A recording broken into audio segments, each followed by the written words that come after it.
Heyo and welcome in today. Today you're joined by me, Daniel. Welcome to my channel, Daniel J Illustrates. And this is my croc piece that I've been working on for quite a little while now. And we made it to a third part of this piece. It's just, it is dragging out. But that is both a good and a bad thing. Good thing meaning it's taking form, it's going further than any of other pieces really. I'm taking it a little bit further than a normal piece. I'm really digging into the nitty gritty. But with this piece I can do like a bit and it feels like I've done nothing, There's so much to do. And yeah, it gets a bit overwhelming, so I might be like, call this video like overwhelming. Oh, getting overwhelmed in part 3 of Croc. There's a lot going on. There's grass, there's the croc, there's the bee, there's the lava, there's the, what's his name, I call it a wink. A wink. What they I can't remember what they're actually called. The gobos or something. Gobos. I think they're called the gobos. Yeah, I'm pretty sure it's Croc and the rescue of the gobos or something. But those are those creatures that kind of helped Croc grow, and then this beast has, not to spoil the game, if you're interested in the story, but it's an interesting game to say the least, and it'd be cool if they did do a remake, or if they are doing a remake apparently, and it's said to be in the works, but this is me just kind of having a take on it, being like what it would look like if it was actually kind of a new game, an updated game, having a good go. There's a lot here that you won't exactly get to see fully painted. You see a lot of, in this part, I'm worked a lot on that croc, and then I've worked a lot on a few elements here and there in the background, but in reality I did paint other bits here and there. Mainly did do a lot of the croc this round, in this part, but I've also had, parts of the ground I've been working on, and I think a little bit more of the bee I did work on. I think we'll go back to that bee. But I've really been like, I need to focus down and kind of get this croc looking right, and that's what I did. I kind of focused on this croc. If I get that to a point where I'm happy with it, or it's complete, like kind of finished, then I can get everything else to that point. If that kind of makes sense, get everything, kind of get this patch 100% done, and then get the rest of the patches 100% done, and slowly they'll take suit. Sometimes it works like that, sometimes it don't. It just depends. I've been watching a bit of schoolism in the last few weeks or so, and I mentioned this in my last video, and he talks about the method of creating stuff, and one method is,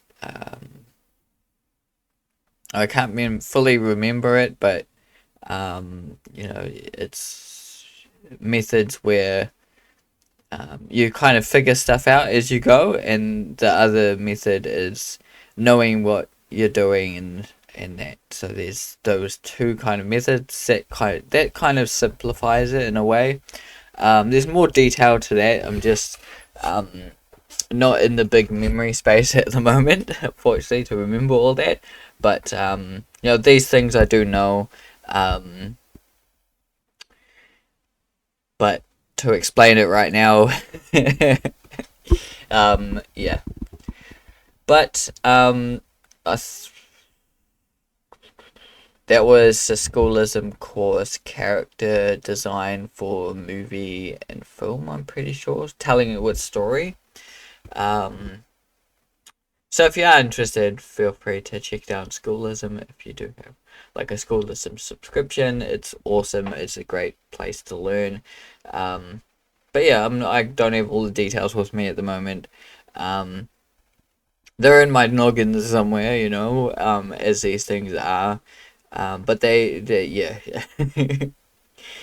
um, but yeah, where was I? This piece here. You see me painting mainly the croc, as I said.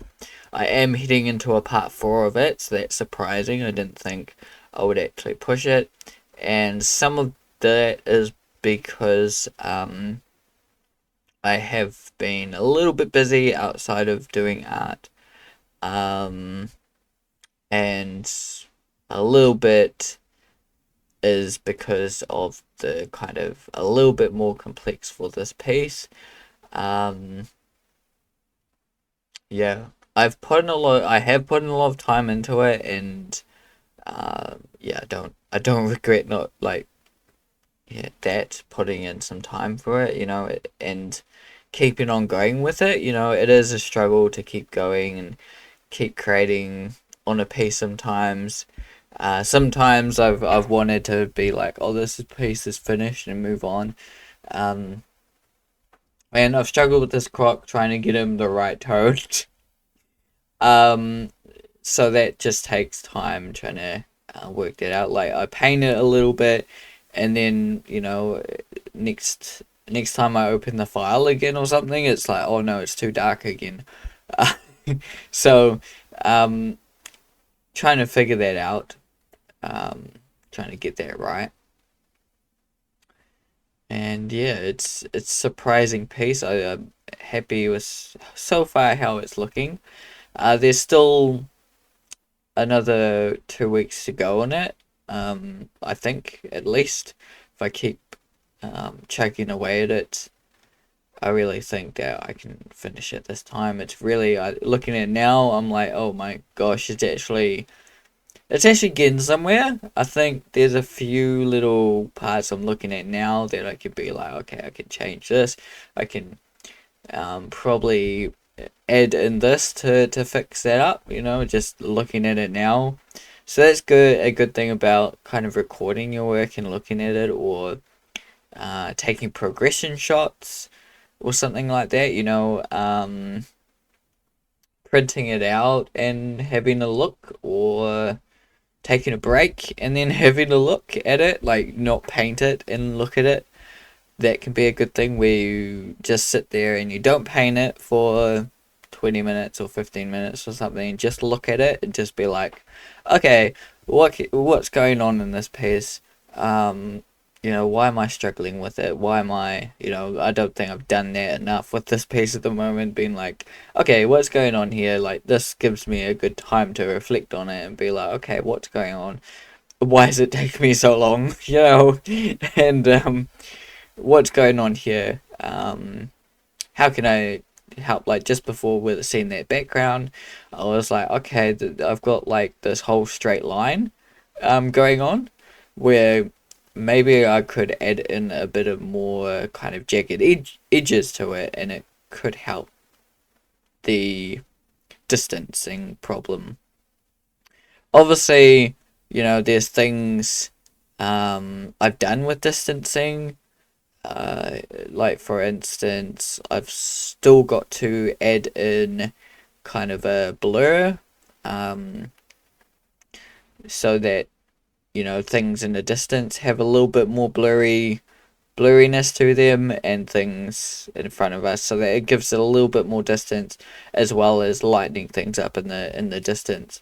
Those kind of things, I try to leave them close to being last, or sometimes I edit in kind of as I'm going, and um, but I think with this piece I really want to capture it first and then add in those little bit of tweaks afterwards. I've really in this piece I really pushed those things further. Like I've usually by now I would have added in those blur effects and things like that. You know, this is what I've got now. Obviously, yeah, he's a bit too dark. A little bit too dark. Um, Probably lighten up there. So at some point in here, like added more jagged edges and things like that. But it's overall, it's actually too not too far away. Looking at it now, it's actually I'm actually liking it, the feel and everything to it. Um, but there's still work to be done. I think I'm at the kind of 70% done mark. Um, yeah, and I've really pushed this piece out a bit further than I usually do for paintings and creations that I do. So hopefully this is a piece that I'm like, okay, this is the standard I'm looking for now, you know. In my pieces, I think now I can really start aiming for quantity over quality, or quality over quantity, sorry. I can really start doing that, and be happy with it. Um, a lot. So yeah, hopefully you've enjoyed seeing this being painted. Even though you didn't see 100% of it being painted, but you will see a process there where I took out Croc and painted just the some of the background. I do that sometimes, take out parts to repaint things. So yeah, it's just another little tip, bonus tip. Thanks everyone for joining me. Keep painting, keep creating, and see you in the next video.